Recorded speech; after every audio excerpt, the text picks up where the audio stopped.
There was a horrific murder of two New York City police officers in the Bedford-Stuyvesant area. 28-year-old Ishmael Brinsley carried out the murders, execution style as it's being described, and then he fled to a subway station where he proceeded to kill himself. The dead officers are 40-year-old Rafael Ramos and 32-year-old Wenjin Liu. And this guy, Brimsley, was posting anti-government and anti-police messages online for a while before he did this.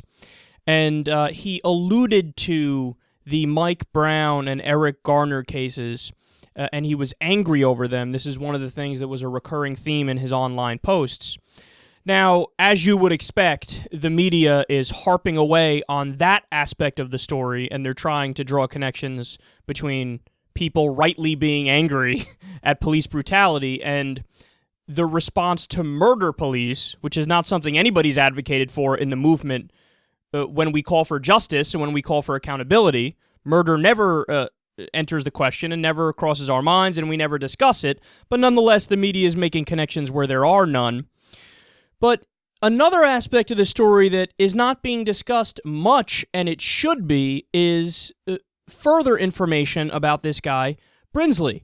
Now, Brinsley was a criminal. Point blank period. And also, he was likely crazy. And when I say that, I mean it literally. I don't mean it in the casual conversation way where we throw it around theoretically as we're mocking people. No, I mean it quite literally. So he had serious mental health issues. They say, quote, on Saturday morning, Brinsley left Baltimore for New York in a Bolt bus after he shot his ex-girlfriend with a silver wooden-handled semi-automatic Taurus during an argument at her apartment. So he was shooting people before he even went to New York. And again, as I'll get into, he has a pretty extensive criminal record.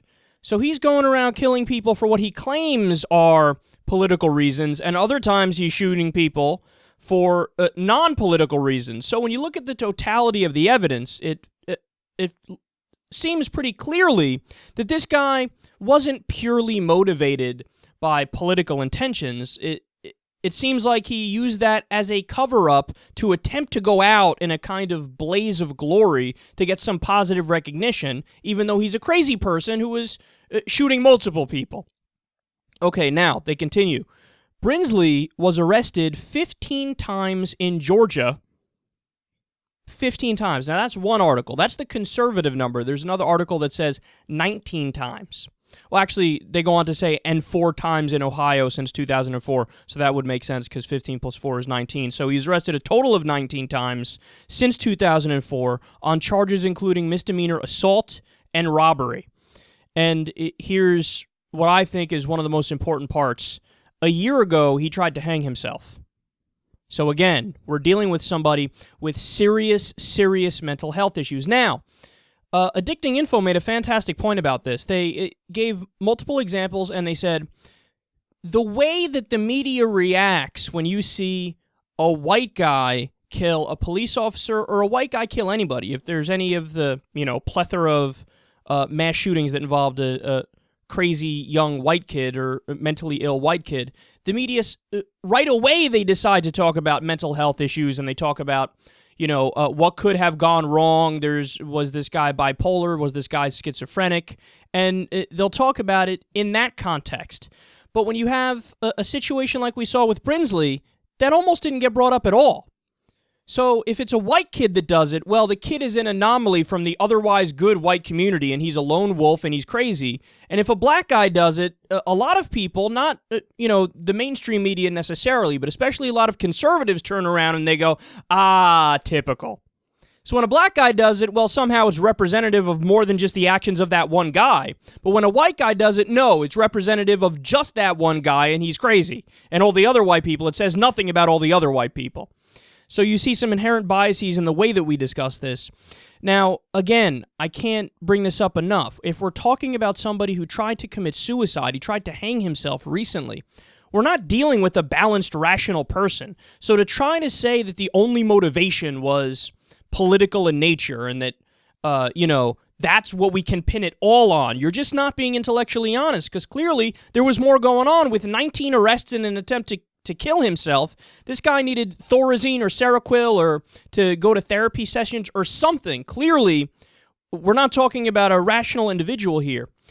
Now, with all of that being said, let me be clear here. I brought this up yesterday on the podcast with Corin, and I think it's very important to continue to bring this up.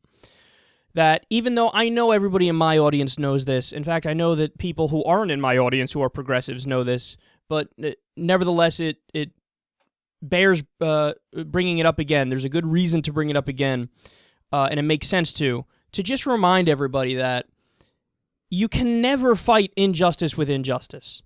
So to kill police officers because you're upset, again, in this specific case, there was more going on with Brinsley. It wasn't just political motivations, but even if we're being overly kind to all the naysayers and all the people who want to politicize this, to act in that way is never going to fix the situation, because if you notice, now the conversation has been totally changed. The conversation beforehand was about, hey, there's police abuse. Hey, we need to stop racism in the system. Hey, we need to implement new policies that hold the police accountable, like body cameras, like ending the drug war. All these conversations were happening, and there were massive protests on the right side of these issues.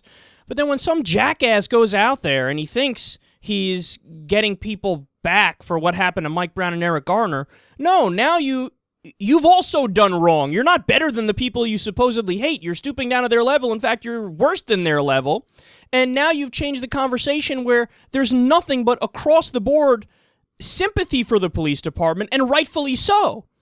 So you can never fight injustice with injustice. Like Dr. Martin Luther King Jr. said, you can never lead your way out of the darkness with more darkness. You need to get out of the darkness with light.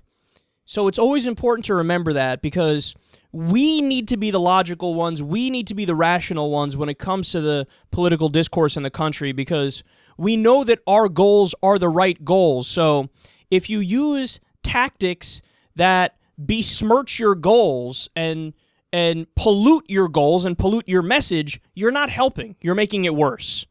So, needless to say, as Corin said yesterday, and as I'll reiterate today, our thoughts go to the families of the slain officers, because they didn't deserve this at all, okay?